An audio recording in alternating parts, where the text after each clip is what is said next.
بسم اللہ الرحمن الرحیم اعوذ باللہ من الشیطان الرجیم هو الاول والآخر والظاہر والباطن وهو علی کل شیء علیم رب اشرح لی صدری ویسر لی امری واحلل عقدۃ من لسانی یفقہوا قولی۔ معزز ناظرین، بھائیوں، بہنوں، بزرگوں، السلام علیکم۔ سلسلہ سوال جواب کے حوالے سے ایک بھائی نے مجھے ای میل کی اور سوال کہ مجھ سے کیا کہ کیا یہ جو کہتے ہیں کہ اللہ کے رسول صلی اللہ علیہ وآلہ وسلم کو غیب کا علم تھا، تو اس کے حوالے سے میں آپ کو بتاتا ہوں کہ اگر ہم یوں کہیں کہ نبی پاک صلی اللہ علیہ وسلم کو غیب کا علم تھا لیکن مکمل نہیں تھا، تو یہ فکرہ درست ہوگا۔ اس کی ریزن یہ ہے کہ اللہ عز و جل کی یہ دین ہے۔ اللہ عز و جل اپنے انبیاء اور رسول کو غیب کا علم دیتے تھے، لیکن جتنا وہ چاہتے تھے۔ اس کا مطلب یہ نہیں تھا کہ مکمل۔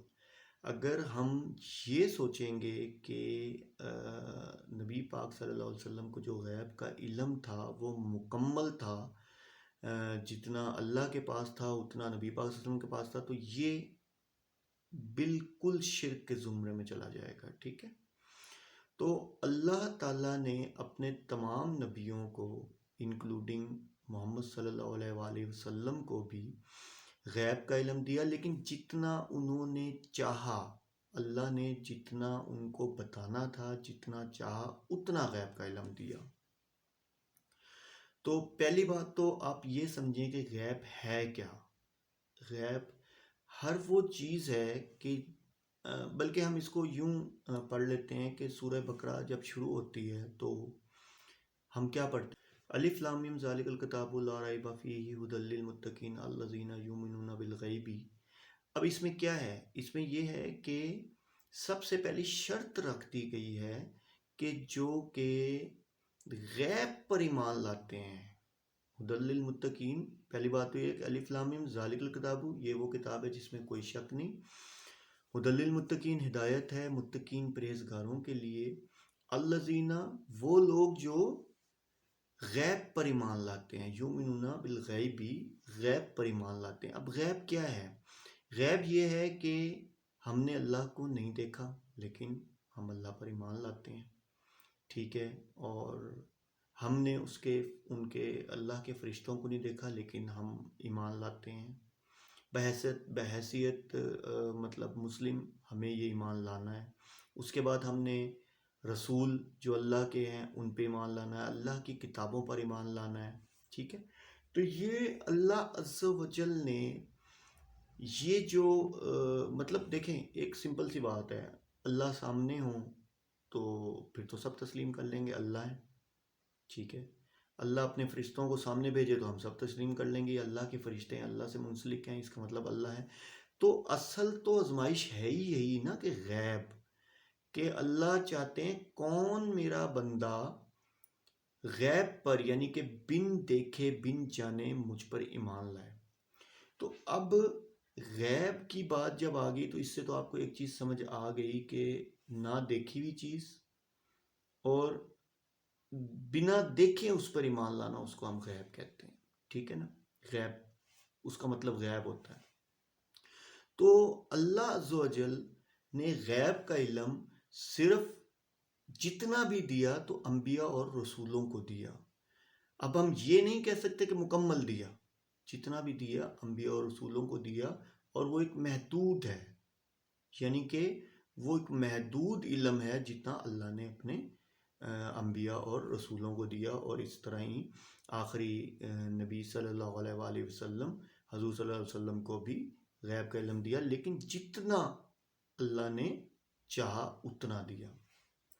اب اگر ہم یہاں یہ کہہ لیں کہ نبی صلی اللہ علیہ وسلم مکمل غیب کا علم تھا تو پھر ہم شرک کی طرف چلے جائیں گے۔ ٹھیک ہے، اور اس کی دیکھیں، اس کی بڑی سادہ سی نبی پاک صلی اللہ علیہ وسلم کی اگر ہم جو ان کی لائف ہے، ان کی جو زندگی میں پڑھیں تو بہت سارے ایسے واقعات ہیں جو کہ اس چیز کو واضح کرتے ہیں کہ نبی پاک صلی اللہ علیہ وسلم کو جتنا علم اللہ عز و جل دیتے تھے، نبی پاک صلی اللہ علیہ وسلم اتنا ہی جانتے تھے، ٹھیک ہے نا.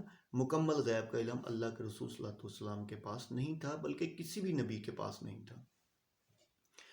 اب اس کی ایک مثال، ایک دفعہ ایک یہودن تھی، اس نے نبی پاک صلی اللہ علیہ وسلم کو کھانے پہ بلایا، ٹھیک ہے. کھانے پہ بلایا تو نبی پاک صلی اللہ علیہ وسلم 2 صحابہ کے ساتھ چلے گئے. بہت دعوت، بہت زیادہ، یعنی کہ وہ اس چیز کو مطلب انسسٹ کر رہی تھی کہ آپ ضرور آئیں، آپ ضرور آئیں، آپ میرے پاس کھانا کھائیں. تو نبی پاک صلی اللہ علیہ وسلم چلے گئے، 2 صحابہ کو بھی لے گئے. ابھی نبی پاک صلی اللہ علیہ وسلم نے اپنا لقمہ منہ میں لیا تھا، چبایا بھی نہیں تھا، ٹھیک ہے، ہلکا سا ایسے چبایا تھا. اتنے میں جو 2 صحابہ تھے، انہوں نے وہ 2 لقمے جو تھے نبی پاک صلی اللہ علیہ وسلم جب منہ میں ڈالا تو انہوں نے وہ کھا لیے.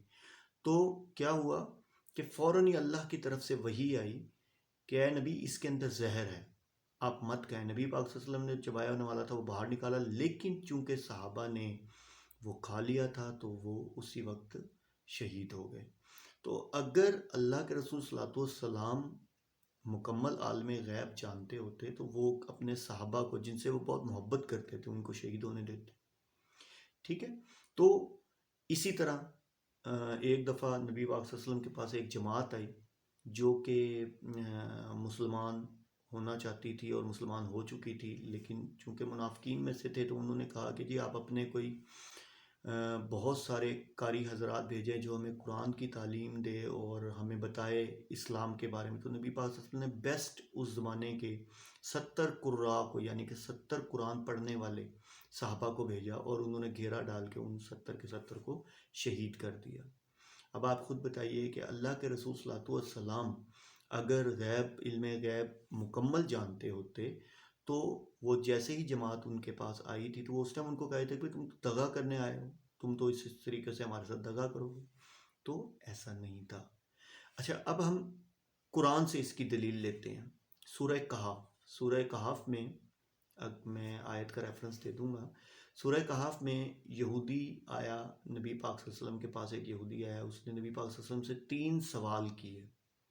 انہوں نے پہلا سوال کیا کہ بھی بتائیں آپ نبی ہیں تو مجھے ان 3 سوالوں کا جواب بتائیں گے. پہلا سوال یہ کہ روح کیا ہے. دوسرا سوال ذوالقرنین کون تھا. تیسرا سوال ایک روح کیا ہے، ذوالقرنین کون تھا، اور جو کہف کا واقعہ ہے وہ کیا ہے. سورہ مطلب جس پہ یہ کہف بیسیکلی غار کو کہتے ہیں، اور کہف کا واقعہ کیا ہے، غار والے کون تھے. اب نبی پاک صلی اللہ علیہ وسلم نے کہا ٹھیک ہے میں تمہیں بتاتا ہوں. اچھا، انہوں نے یہ نبی پاک صلی اللہ علیہ وسلم نے میں یہ نہیں کہوں گا معاذ اللہ وہ نبی تھے، ان سے غلطی ہوئی نہیں، میں یہ نہیں کہوں گا. میں یہ کہتا ہوں نبی پاک صلی اللہ علیہ وسلم بھول چک میں، یا جس طرح بھی ان کے منہ سے انشاءاللہ نہ نکلا، یہ میں اپنے الفاظ نہیں بول رہا، یہ قرآن کے اندر موجود ہے سورہ کہف کے اندر. تو نبی پاک صلی اللہ علیہ وسلم نے کہا میں کل بتاؤں گا تمہیں. تو دن گزر گیا، رات گزر گئی، اگلا دن صبح ہو گیا، کوئی وحی نہیں آئی. شام ہو گئی، اس سے اگلا دن گزر گیا. یہودیوں نے کیا کیا، باہر آ کے مذاق اڑانا شروع کر دیا، سیٹیاں بجانا شروع کر دی. تو اللہ کے رسول صلی اللہ علیہ وسلم بہت پریشان ہوئے. انہوں نے جب وہ دن دیکھا تب بھی نہیں ہوا تو انہوں نے اللہ سے سجدہ کیا، اللہ سے کہا یا اللہ اس طریقے سے ہیں یہ لوگ تو میرے ساتھ اس طرح کر رہے ہیں. تب حضرت جبرائیل علیہ السلام آئے اور انہوں نے آ کے کہا، یہ بھی قرآن کی آیت ہے کہ اے نبی صلی اللہ علیہ وسلم کوئی بھی بات ایسے مت کہہ دیا کرو کہ میں تمہیں بتاؤں گا، یہ کہا کرو کہ انشاءاللہ میں تمہیں بتاؤں گا. پھر انہوں نے ان کے جوابات دیے جو مطلب آپ نے سورہ کہف میں پڑھے بھی ہوں گے. سورہ کہف میں کہ روح کے بارے میں تھا کہ روح کیا ہے، تو نبی پاک صلی اللہ علیہ وسلم نے فرمایا کہ روح جو ہے رب کا امر ہے، یعنی کہ روح حاضہ من مطلب رب کے حکم سے ہے.